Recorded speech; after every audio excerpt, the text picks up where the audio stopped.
And welcome to today's edition of Community Viewpoint. I'm John Pollock, your host once again. And we're blessed to have with us today Heather Freeman, Master Gardener Coordinator. You've been here before talking about good, bad, and different things that affect our environment. And today we have an emergency show about crickets. Crickets are all over the place. Most of us think that they're Mormon crickets, but Heather is going to be here to identify them a little bit closer and explain everything we wanted to know, but we're afraid to ask about crickets, Mormon or not. And thank you for having me on the show. Okay. And just a disclosure, my background is not in entomology, but I'm curious, and when people ask a question, Master gardeners work really hard to research and try to find out the answer. So that's what I've been reading about crickets for you this week, John. Thank you. You're welcome. Made me My feel pleasure. special. So over at the office, we caught a little cricket guy here. And after looking at the features on this one, we've determined that it's probably a common house cricket, believe it or not. But how come so many of them now? Perfect conditions for them to live. So food, habitat. The moist spring? We have had some wet seasons in the last couple of years. Yes. There was an unusually cool spring last year of 2023 where it was cool and wet. And we even had rain up until April 26th, I think we had a rainstorm here. A sudden downpour with even some hail. So, and it was cool. Oh, I remember that. Yeah, so like end of April we had the perfect conditions for them to hatch, and there's plenty of weeds this year, so yes. They have lots of things to eat and live. So. Yes, they do.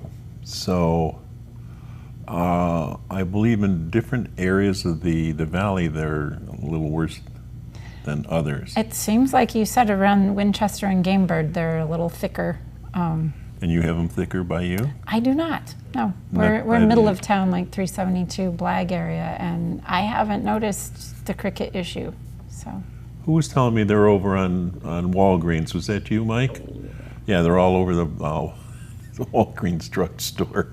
Oh, up by the lights. Yeah. Attracted at night. And are they crickets or grasshoppers? Because people will sometimes confuse the two.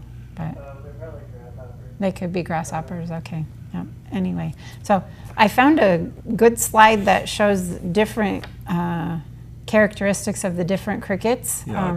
Google's a great tool. So the Mormon crickets that the Nevada Department of Agriculture has been tracking for years, since the 1840s, there's been an issue with Mormon crickets. They're the second one over on the top row. And then the one that is actually more common is the house cricket. That's on the end of the top row. So you just have to look really carefully at the characteristics and see what they look like to try to tell what kind you have. I found that slide on Google, by the way. So. No matter if you're Mormon or not, well, Mormon right, cricket. Yeah. We learned by reading. You're dead in my house. Yeah. This sucks them right up. Believe me, it works well. Super vac, cricket vac. Yes, it is. Yeah, it works. Yeah,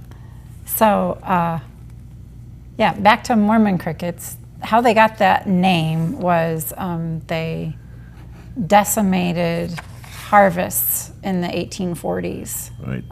Near Salt Lake Valley? Yes, yep. So that's how they kind of got that moniker. And Department of Ag has been tracking them for many years. The last fact sheet that we found online, Extension and Department of Ag, was like 2005. And at that point in time, they'd been in infestation for 7 years. So they do come in cycles. So in addition to tracking them, they do have this great fact sheet with a little map that shows where they're the worst. And it seems to be our northern Nevada counties, up around Elko and Ely. This spring there were some accidents up on, what is that, US 40? What goes across the state of Nevada? I can't think of it right now. Anyway. 80 is way up there. Yes, okay, so I-80, there were some really bad accidents due to cricket. Infestation on the road because there's so many of them there, they get slimy. Yep, and it I had that causes in- cars to skid out. Yeah. And I read it in my fact sheet too. Yep. So, That's how Then- many there are. They're just unbelievable. yep.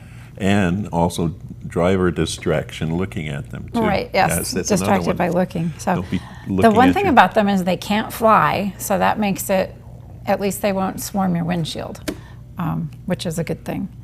The difference between being able to see if it's a female or a male is the females actually have a little egg case on them that you can see that they're going to lay eggs.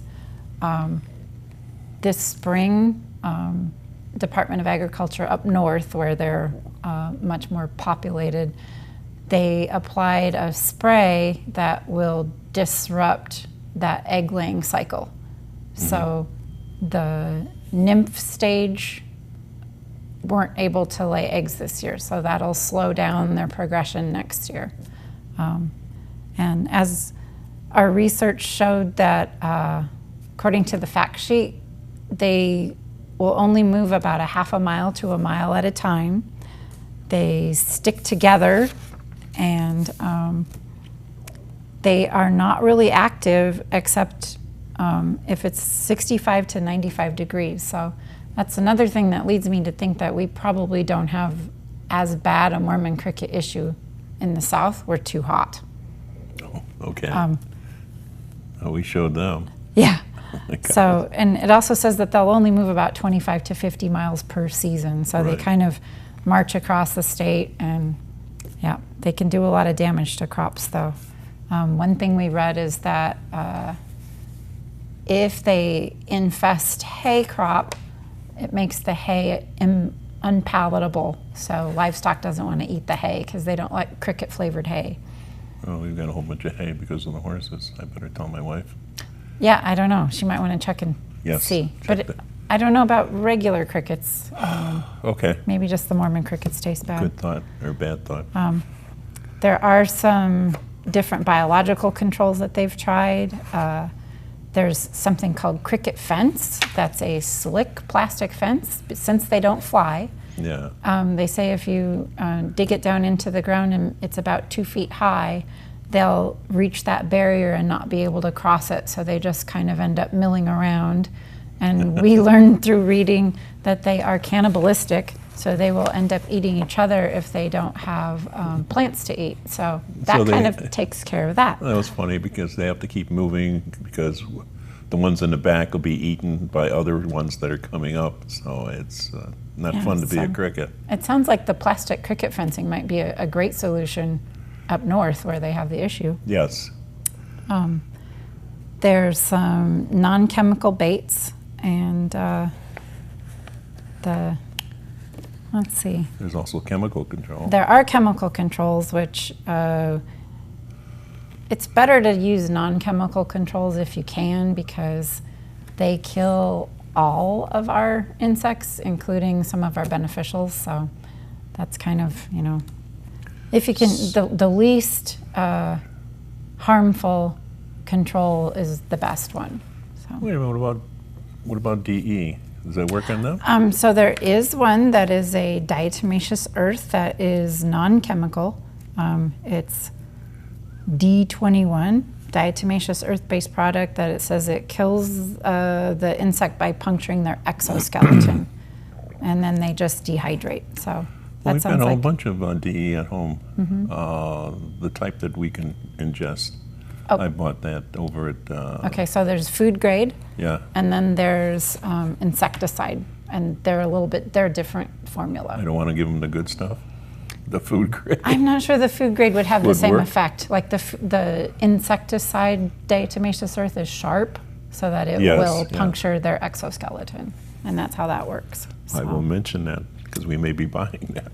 yeah, good stuff. Because It it probably- won't hurt the dog, it won't hurt the horses. It's not meant to. Yeah. So, but read, anytime you buy a product, read all the fine print before you buy it and make sure it's what you really want. I'll read before we do that. I'm sure my wife will do. Yeah, so, yeah, that's about crickets. If you do see what you think is a Mormon cricket or any other like type of invasive species, Nevada Department of Agriculture has some reporting forms on their website. It's agri.nv.gov, and under the plant tab, you find the entomology tab, and then there's a direct link to this Mormon cricket and grasshopper reporting form. Oh, okay. And that's a fillable form that you can just type into the fields and then save it and email it back to the Jeff Knight's email address right on the form. And Yeah. he's our state entomologist. He's knows everything about every kind of bug there is. And good guy. So if anybody's interested, our Master Gardener course, the first part, home horticulture course, is open right now. Registration's open through July 19th.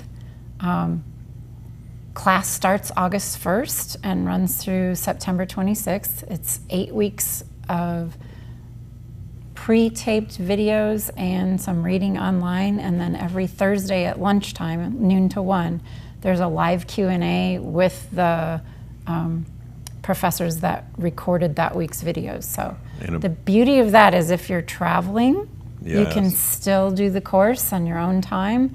Just log in anywhere you have an internet connection, lunchtime on Thursdays. And then the second part of the course starts in October, and October through December is the second part if you want to take those to become a Master Gardener volunteer. And that's the one where you have some more in-person coursework and labs and stuff. So And they're at Calvetta and Dandelion. 1651 East Calvada. Open up that container Oh, you want to and I'll suck them right up. All right, thanks. Okay.